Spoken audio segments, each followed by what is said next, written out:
All right, we're actually going to treat our time together today a lot like a practical workshop for your mind. To kick things off, I want to set a scene that I guarantee is deeply, deeply relatable for so many of you. Picture this. You're lying in bed, the lights are off, and for the absolute first time all day, the world around you is perfectly still. But instead of peacefully drifting off, your mind is suddenly racing at 100 miles an hour. If you've ever felt that exact sensation, you are in exactly the right place. So let's dive right in and unpack the really fascinating science behind what we call the architecture of noisy sleep. So you might be wondering, why exactly is silence so loud? Well, to answer that, we really need to examine that sudden, creeping sense of unease that tends to happen in the dark. You see, for a certain type of thinker, silence doesn't actually feel peaceful. Instead, it feels heavy. It acts almost like a vacuum, just pulling every awkward conversation you've ever had, every minor mistake, and every single what-if scenario from the deep back of your mind straight to the absolute front. It's completely overwhelming, isn't it? And honestly, because that silence gets so deafening, you inevitably end up reaching for your phone in the dark. You put on a 10-hour loop of Rain, maybe a familiar voice from a show you've already seen a dozen times, or you just turn on a box fan. You do this because your brain literally needs you to pull the emergency brake. It's only when that background hum starts that your mind finally surrenders and lets you drift off. Today, we're going to validate exactly why you do that. Which brings us to section 1, the loudness of silence. Let's talk about the societal stigma.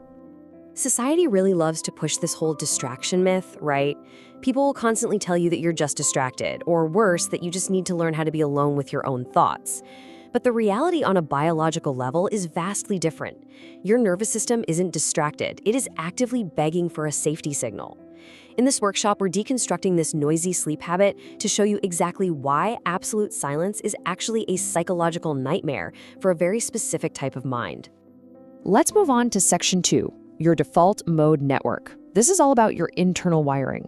So, the crucial piece of the puzzle here is something called your default mode network, or DMN. This is a specific, highly active network in your brain that turns on exactly when you aren't focused on an external task. When you finally lay down to sleep and the external noise and demands of the day stop, this network just lights up. And what does it do? Well, it starts generating you. It pulls up your core memories, your deepest fears, and your wildest fantasies. It is literally the narrator of your internal life. Now, for a lot of you, especially those with what neurologists call high perceptual sensitivity, that network is set to a much, much higher volume than average. If you have this, your brain basically operates as a high-powered threat detection machine. You're likely analytically gifted and very perceptive, but because of that, your predictive thinking is working overtime. You are extremely good at imagining absolutely everything that could possibly go wrong in the future just to keep yourself safe. That takes us to section 3, reflection versus rumination. What happens when we turn inward? This high sensitivity leads directly to an intense internal battle. When it's perfectly quiet, your brain starts replaying a conversation from 6 years ago where you said something slightly awkward, or it starts constructing elaborate disaster scenarios for a meeting that isn't even on the calendar yet. We really need to cleanly contrast reflection against rumination here. Reflection actually has a purpose, it has a direction, and it leads to a resolution. Rumination, on the other hand, is just an endless loop that leads nowhere. Nowhere, that is, except to a massive spike in cortisol at 3 a.m. that completely wrecks your sleep architecture. Next up is section 4, the auditory anchor. Why we desperately need noise. Okay, I absolutely love this metaphor. Think of your brain like a computer with way too many tabs open. It's such a brilliant way to describe that overwhelming, paralyzed feeling of an overactive prefrontal cortex that simply refuses to disengage. It's overheating, the cooling fans are whirring, and the system just won't shut down. So how do we actually close those tabs? Well, by using controlled noise. Background noise acts as a literal pattern interrupt for that rumination.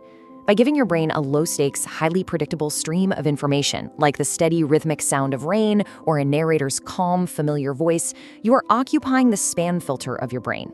You're basically feeding your threat detection machine just enough boring, safe data to process so that it finally stops scanning your past for mistakes or your future for threats.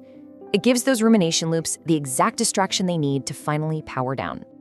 Let's look at section 5, the hypervigilance connection.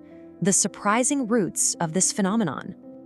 What is truly fascinating here is how this adult sleep habit connects right back to our earliest environments. For a lot of folks, the need for a controlled sleep environment stems from a history of hypervigilance. If you grew up in a home where silence was literally the quiet before the storm, or if you were the kind of kid who had to instantly read the room the second you walked through the door just to stay safe, your nervous system learned a very specific lesson. It learned that total silence doesn't mean safety. Silence means uncertainty, and uncertainty means danger. So, as an adult, you need a controlled audio environment to explicitly signal to your brain that the room you're in is stable and predictable. I really want you to take this next part to heart. We are reframing the stigma right here, right now. You are not lazy for needing a fan to sleep. You are not hopelessly addicted to noise or your screens. You are using a highly sophisticated tool for emotional regulation. You are brilliantly creating the calm and safety your younger self didn't always have. Your hardware simply ticks a little bit faster and you feel things a bit more deeply than the average person. And honestly, that is perfectly fine. Finally, Section 6, Taming the Midnight Mind. Because this is a practical workshop, let's introduce 3 highly practical exercises to help you manage those intense late-night moments. The first exercise in our toolkit is called Naming It to Tame It.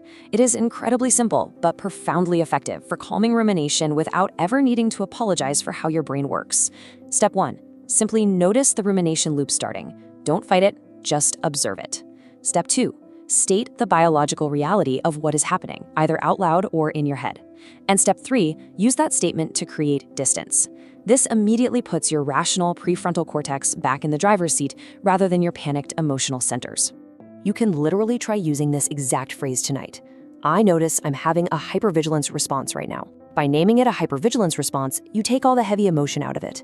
You recognize it as a standard biological mechanism, which instantly creates a gap of distance between yourself and that endless thought loop. Now, to build on that, your second exercise is cognitive shuffling, which is basically listing completely random, unconnected words in your head just to bore your brain to sleep. And exercise number 3 is the 4-7-8 breathing method, which physically forces your nervous system to stand down. As we start to wrap up this workshop, I have a quick question for you all, and I'd absolutely love for you to drop your answers in the comments. What is your auditory anchor of choice? Is it a thunderstorm track? A fan humming in the corner? Or maybe a specific TV show you've seen 100 times? Let's build a little community down there where being wired differently isn't judged, but is completely understood and shared. I want to leave you with this final reassurance. It is totally okay to need a little noise to find your peace. Seriously, don't let anyone shame you for how you regulate your amazing complex mind. Also, if you want to dive deeper into rebalancing your dopamine, clearing that mental backlog, and truly fixing your sleep architecture, check out the bundle of 7-day guides and planners linked in the description below. Thank you so much for joining me in this explainer today. So as you head to bed tonight, I'll just leave you with this thought. If your noisy sleep is actually a sign of a highly perceptive mind, what other perceived flaws might just be your brain's unique way of protecting you? Stay curious, embrace exactly how your mind works, and I will see you in the next one.